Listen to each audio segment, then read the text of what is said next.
Be be شریفہ بنت حسن السلام علیکم یا طبیبۃ العالمین۔ اب ہم لوگ جس جگہ پہ ہیں شہر حلہ سے کربلا کے راستے میں، یہ جائے ولادت نیچے ہے جناب ابراہیم خلیل اللہ جہاں پیدا ہوئے۔ بسم اللہ الرحمن الرحیم، الحمدللہ رب العالمین۔ اب ہم لوگ جس جگہ پہ ہیں شہر حلہ سے کربلا کے راستے میں، یہ بی بی شریفہ بنت امام حسن علیہ السلام۔ بی بی شریفہ جن کے لیے الگ الگ روایات ہے، اور مشہور یہی ہے کہ امام حسن کی بیٹی تھی۔ سب سے پہلے غیر مشہور میں روایت بتا دوں، دو تین جو روایتیں میں سب بتا دیتا ہوں۔ سب سے پہلے یہ کہ ایک یہ ہے کہ امام حسن کی بیٹی ہیں، اور یہاں کیسے آئیں؟ قافلہ جب دمشق سے رہا ہوا، جناب زینب نے کہا پہلے کربلا جائیں گے، تو دمشق سے رہا ہونے کے بعد، شام سے رہائی کے بعد، کربلا کے راستے میں جب اس مقام پہ قافلہ پہنچا تھا تو یہاں پہ ان بیوی کی شہادت واقع ہو گئی، اور ان کو بیویوں نے یہیں پہ دفن کر دیا اور آگے بڑھ گئے۔ یہ بھی مصیبت ہے، راستے میں کسی کو دفن کر کے چلے جانا بہت مشکل ہوتا ہے، کسی کی قبر کو چھوڑ کے چلے جانا۔ تو ایک یہ روایت جو یہاں مشہور زیادہ ہے، لیکن جو آتھینٹک سورسز ہیں، کتابیں ہیں، اس میں شریفہ بنت امام حسن نہیں، بعض لوگوں نے لکھا کہ حسن مصنع کی بیٹی ہے، حسن مصنع امام حسن کے بیٹے، ان کی بیٹی یہ شریفہ بنت حسن، لیکن نہ امام حسن کی بیٹیوں میں کسی کا نام شریفہ تھا، نہ حسن مصنع کی کسی بیٹی کا نام شریفہ تھا۔ پھر کون ہے؟ 7ویں صدی ہجری میں جو اصل روایت ہے، یہاں مشہور ہے امام حسن کی بیٹی، لیکن جو اصل روایت ہے 7ویں صدی ہجری میں ایک عالم دین گزرے ہیں، نام سنا ہوگا آپ لوگوں نے، جناب سید ابن طاؤس۔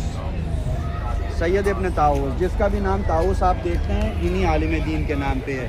امام زمان سے کئی مرتبہ ملاقات ہوئی ہے۔ سید ابن طاؤس کی بیٹی تھیں، ان کا نام تھا شرف الاشراف، اور ان کو شریفہ بھی بولتے تھے، ان کے میں نام یہ آیا ہے۔ اور بڑے علماء نے سب نے یہی کہا ہے کہ انہی کی قبر ہے شرف الاشراف کی، جو سید ابن طاؤس کی بیٹی ہیں۔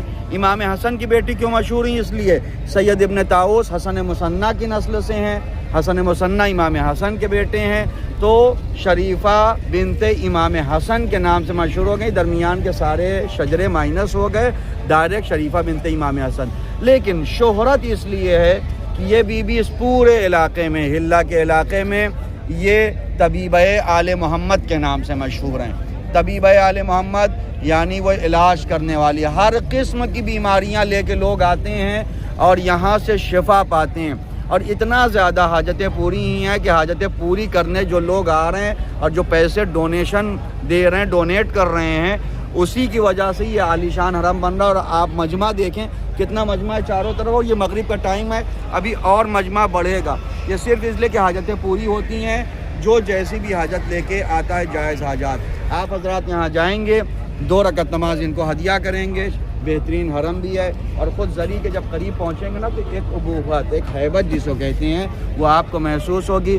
جس کی جو جائز حاجات ہیں ان کو مانگ لیجئے گا، اور سب سے عظیم دعا یہی کہ امام زمانہ کے ظہور کی دعا ضرور کریں گے، تاکہ اس ظہور کے بعد تمام پریشانیاں حل ہو جائیں۔ والسلام علیکم ورحمۃ اللہ وبرکاتہ۔ کیا ہے فاطمہ، کیا ہے فاطمہ، کیا ہے فاطمہ، کیا ہے فاطمہ، تمہیں بھی قصیدہ سنانا پڑے گا، ہے کیا فاطمہ یہ بتانا پڑے گا، تمہیں بھی قصیدہ سنانا پڑے گا، ہے کیا سیدہ یہ بتانا پڑے گا۔ بسم اللہ الرحمن الرحیم، بی بی شریفہ بنت حسن السلام علیکم یا طبیبۃ المعلولین، اے معلولین کو شفا دینے والی ذات۔ بی بی شریفہ جیسے ابھی آپ نے ویڈیو میں دیکھا ہوگا، میں نے ڈیٹیل ان کی بتا دی ہے کہ مشہور ہے امام حسن کی بیٹی، لیکن در حقیقت امام حسن کی بیٹی تو ہیں، لیکن واسطوں کے ساتھ سید ابن طاؤس کی بیٹی ہیں، اور 7ویں صدی ہجری میں تھیں، سید ابن طاؤس حسن مصنع کی نسل سے ہیں، حسن مصنع امام حسن کی نسل سے ہیں، اس لیے ان کی شہرت یہی ہے۔ صاحب کرامات شخصیت ہیں، بہت زیادہ یہاں سے کرامات ہوتی ہیں، بہت سی دعائیں قبول ہوتی ہیں۔ باہر اتنا مجمع ہے، اتنی بھیڑ ہے ان دعاؤں کے سلسلے میں کہ جن کی دعائیں قبول ہوتی ہیں وہ لوگ قربانی جو دینے آتے ہیں، قربانی پیش کرنے کے لیے آتے ہیں، آپ وہاں پہ دیکھیں گے۔ سب کے لیے ہم اس جگہ سے دعا کر رہے ہیں، انشاءاللہ پروردگار تمام معلولین کو شفا دے دے، پروردگار تمام مریضوں کو شفا دے دے۔ پروردگار کی بارگاہ میں دعا ہے کہ اللہ، یہ دیکھیں یہ ان کو ٹافی مل رہی ہے، پروردگار سب کو شفا دے دے اور سب کو توفیق ہو کہ اس مقام پر زیارت کے لیے آ سکیں۔ آپ حضرات کی طرف سے دعا کو ہیں انشاءاللہ کہ سب اس جگہ پہ آئیں۔ السلام علیکم ورحمۃ اللہ من الشیطان اللعین الرجیم، بسم اللہ الرحمن الرحیم۔ جن لوگوں نے ہسٹری پڑھی ہے انگلش میں بیبیلون پڑھا ہوگا، بابل، عربی میں اس کو بابل بولتے ہیں۔ یہ بابل کا علاقہ ہے جسے عربی میں بین النہرین بھی کہتے ہیں، دو نہر کے بیچ کا علاقہ، یعنی دوآبہ، جیسے اپنے یہاں گنگا اور جمنا کے بیچ میں بولتے ہیں، ویسے دجلہ اور فرات کے بیچ کا علاقہ ہے یہ بین النہرین، اور اسی لیے جب دو ندیوں کے بیچ میں ہے تو سرسبز ہے، ہرا بھرا ہے، اور یہاں پہ کھیتی وغیرہ بھی ہوتی ہے۔ اس علاقے میں ایک بادشاہ تھا نمرود، جس کا نام آپ لوگوں نے سنا ہے، اور امام صادق علیہ السلام کی روایت ہے، اللہم صلی علی محمد و آل محمد، کہ 4 ایسے بادشاہ گزرے ہیں کہ جنہوں نے پوری زمین پہ حکومت کی ہے، 2 مومن 2 کافر، 2 مومن جناب سلیمان اور جناب ذوالقرنین، 2 کافر نمرود اور بخت النصر۔ بخت النصر ایک بادشاہ تھا جس نے یہودیوں کو بہت مارا ہے، تو یہ 4 بادشاہ ہو گئے، 2 مومن اور 2 کافر۔ نمرود کے ٹائم پہ اس کی حکومت بڑی تھی، جیسا کہ امام نے کہا پوری دنیا پہ اس کی حکومت تھی، اور لوگ 2 حصوں میں تقسیم تھے، جیسے آج بھی ہے کہ جو امیر ہیں وہ امیر تر، جو غریب ہیں وہ غریب تر، جیسے آج بھی چل رہا ہے طبقاتی نظام۔ اس زمانے میں پروردگار نے نمرود کی سرکشی کو ڈاؤن کرنے کے لیے اپنے بہترین نمائندے یعنی جناب ابراہیم خلیل اللہ کو اس جگہ پر بھیجنے کی ضرورت اللہ نے دیکھی، اور جناب ابراہیم کی ولادت کا وقت قریب آیا۔ جناب ابراہیم کے والد، ان کا انتقال جناب ابراہیم کی ولادت سے پہلے ہو چکا تھا۔ جناب ابراہیم کے چچا آزر ہیں جن کو قرآن نے والد کہا ہے، چونکہ پالا تھا انہوں نے۔ یہی آزر تھے جنہوں نے ایک دن آ کے، آزر تھوڑا سا نجومی بھی تھے، یعنی ستارہ شناس تھے، آج جسے کیا کہتے ہیں، ایسٹرولوجر۔ یہ انہوں نے ایک دن ستارے کو کوئی دیکھا اور آنے کے بعد نمرود سے کہا کہ ایسا ہے، مجھے لگتا ہے کہ تمہاری حکومت جانے والی ہے، اس لیے کہ ایک ستارہ ایسا طلوع ہوا ہے کہ اب تمہاری حکومت بچے گی نہیں۔ نمرود نے کہا ہم نے بھی دیکھا ہے کہ ایک سورج چمکا اور ہمارے جتنے جو ہے ستارے تھے وہ سب ختم ہو گئے، تو مجھے بھی کچھ عجیب لگ رہا ہے کیا؟ کہا ایک بچہ پیدا ہوگا۔ وہ کس نے کہا؟ جناب ابراہیم کے چچا نہیں، ان کو یہ نہیں پتا تھا کہ ہمارے ہی خاندان میں پیدا ہوگا، ایک بچہ پیدا ہوگا جو تمہاری حکومت کو الٹ دے گا، اور وہ لڑکا ہوگا۔ انہوں نے کہا ٹھیک ہے، سارے مردوں کو عورتوں سے الگ کر دیا جائے، یہ بچے پیدا ہونے ہی نہیں پائیں۔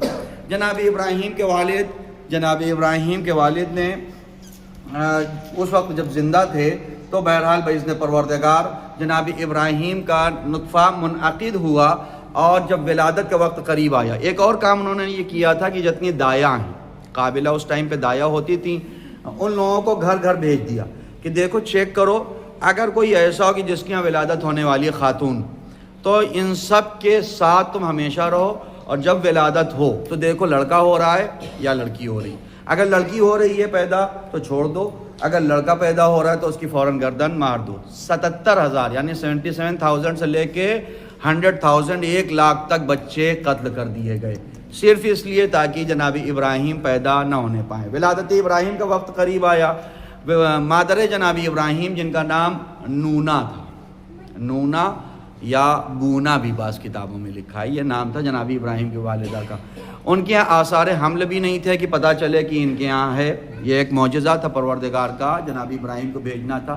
جب ولادت کا وقت قریب آیا تو پروردگار نے حکم دیا کہ مادر ابراہیم اب تم بستی سے ہٹو، یہاں کوئی بستی نہیں تھی جہاں ہم لوگ ہیں، بستی نیچے تھی جو ابھی بھی بستیاں جہاں جہاں موجود ہیں، اب تم یہاں سے جاؤ کیسے جاؤ؟ کہا تم بہانہ بناؤ، بہانہ تمہارے پاس بہت اچھا ہے۔ جیسے پہلے ہوتا تھا، اس ٹائم پہ ہوتا یہ تھا کہ خواتین کے جب ایام نجاست قریب آتے تھے تو وہ بستیوں سے باہر چلی جاتی تھیں، تو ایک بہترین ان کے پاس بہانہ تھا، انہوں نے کہا کہ ہمارے ایام قریب آ رہے ہیں، اور یہ کہہ کہ وہ بستی سے باہر چلی آئیں اسی جگہ پہ۔ یہاں آنے کے بعد یہ تھا پہاڑ کے اندر یہ چھوٹا سا کیو گفا تھا، اس گفا میں گئیں اندر، اور یہاں پہ جناب ابراہیم کی ولادت ہوئی۔ قبر ابراہیم یہاں نہیں ہے، یہاں یہ نہ سمجھیے گا کہ جناب ابراہیم دفن ہے، یہ جناب ابراہیم کا برتھ پلیس ہے، یہاں پہ جناب ابراہیم پیدا ہوئے، اور اس کے بعد جب ولادت ہو گئی، زیادہ دیر تک غائب تو رہ نہیں سکتی، جو بہانہ بنا کے آئی ہیں وہ کچھ دن چلے گا، اس کے بعد زیادہ بہانہ چلے گا نہیں، جو قابلہ ہیں وہ ڈھونڈیں گے کہ وہ کہاں چلی گئیں، تو اس کے بعد یہ چلی گئیں فوراً 2 دنوں کی ولادت کے بعد چلی گئیں، جاتی تھی بستی میں، پھر کسی بہانے سے آ جاتی تھی، پانی لینے جا رہے ہیں یا کچھ کرنے جا رہے ہیں، آئیں کہ چلیں بچے کو شیر پلا دے ورنہ مر جائے گا۔ جب آئیں تو انہوں نے دیکھا کہ انگوٹھا اپنا چوس رہے ہیں اور اس میں سے شیر جاری ہے جناب ابراہیم۔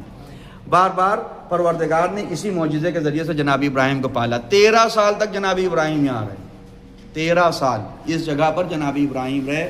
13 سال کے بعد پھر جناب ابراہیم کو اللہ نے حکم دیا، اب تم بڑے ہو گئے، اب نکلو۔ جناب ابراہیم پھر بستی میں پہنچے، اور اس کے بعد وہ داستان، جناب ابراہیم کی داستان بتائیں گے تو ابھی گھنٹوں لگ جائے گا، کتنی داستانیں ان کی، اس لیے کہ ائمہ معصومین کے بعد، یعنی 14 معصومین کے بعد اگر دنیا میں سب سے بافضیلت کوئی ذات ہے تو جناب ابراہیم، نبیوں کی لسٹ میں رسول کے بعد، رسول کریم کے بعد سب سے زیادہ فضیلت والی ذات جناب ابراہیم ہے۔ 13 سال کے بعد یہ گئے اور بستیوں میں انہوں نے دیکھا سورج کی پوجا کر رہے ہیں، انہوں نے دیکھا کہ پہلے ستارے کی پوجا کر رہے ہیں، گئے کہا صحیح تو مانتے ہو ستارہ اللہ لگتا بھی ہے، پھر جب ڈوب گیا تو انہوں نے کہا یہ تو ڈوب گیا، جو ڈوب جائے وہ اللہ نہیں ہو سکتا۔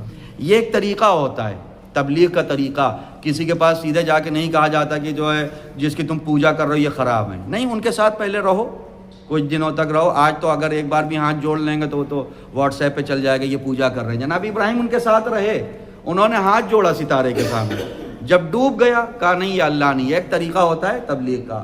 پھر دیکھا چاند کی کچھ لوگ پوجا کر رہے ہیں، کہا یہ تھوڑا سا ٹھیک ہے، بڑا بھی ہے۔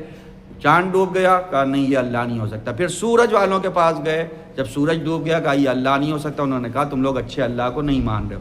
پھر اپنی بستی میں آئے جہاں بتوں کی پوجا لوگ کرتے تھے، ایک دن سب لوگ بستی کے باہر چلے جاتے تھے، جس دن بستی کے باہر چلے گئے اس دن جناب ابراہیم نے سارے بتوں کو توڑ دیا، اور ایک بڑا بت تھا اس کو چھوڑ دیا، کلہاڑی اسے کاندھے پر رکھ دی۔ جب سب آئے کہا یہ کس نے کیا ہے؟ ابراہیم نے کیا ہوگا، وہی یہ سب حرکتیں کر رہے ہیں، ہم لوگوں کے خلاف بولتے ہیں۔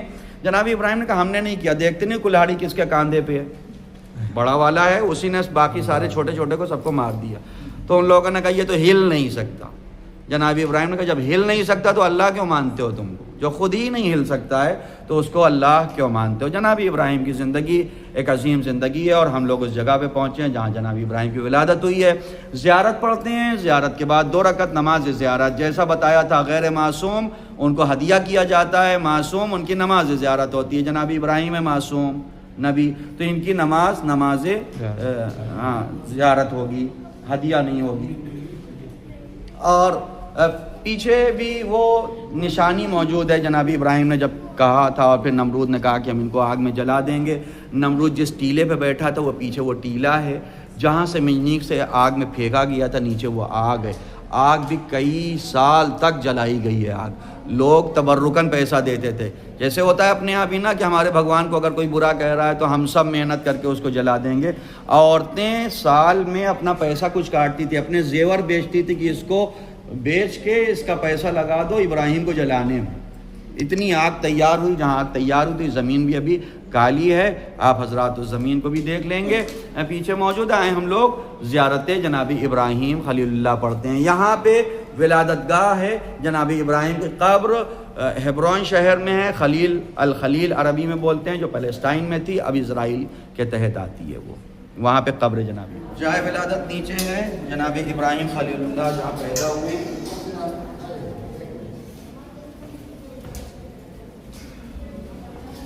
بسم اللہ الرحمن الرحیم، السلام علیکم یا ابراہیم خلیل اللہ۔ السلام علیکم۔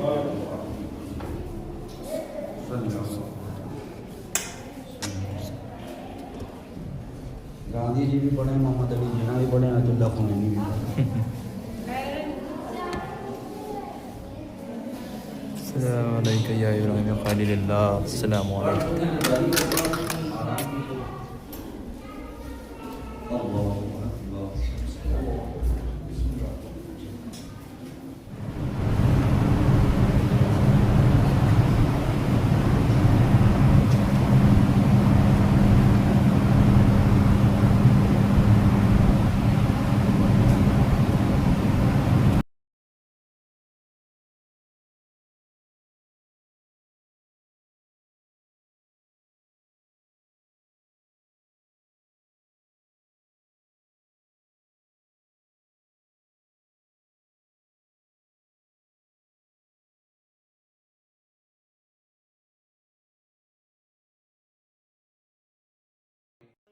آئے